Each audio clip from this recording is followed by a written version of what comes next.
How to multi-stream on Twitch and TikTok. Hello everyone and welcome back to our channel. So in today's video, I'm going to show you how you can multi-stream on Twitch and TikTok.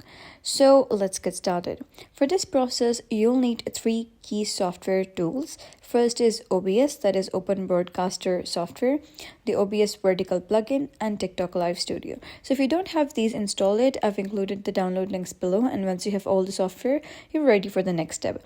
Now, if you have never used OBS before, don't worry, I'll walk you through it, and let's start by creating a vertical scene.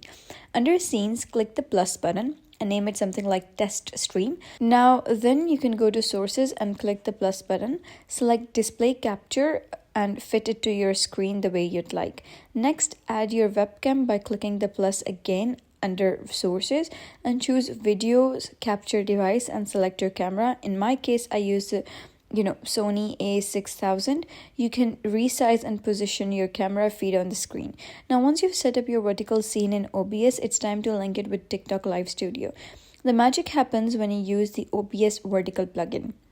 So this lets you directly import your OBS setup into TikTok Live Studio without having to redo everything. So you can open TikTok Live Studio, look for the camera drop-down and choose OBS Virtual Camera. And then you can hit Add Source and you'll see your OBS scene appear in TikTok Live Studio. Don't worry if the screen looks like a little odd at first, it's not broken. To fix this, go back to OBS and click the small camera icon at the bottom right corner, and your feed will now show up in TikTok Live Studio. So make sure your audio is properly configured. This is a common issue I ran into when I first started streaming.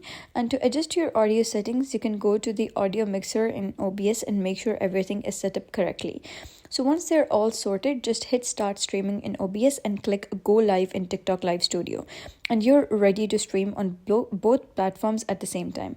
I hope this story was helpful, and if you found the story helpful, give it a thumbs up and don't forget to subscribe for more helpful tutorials. I'll see you in the next video.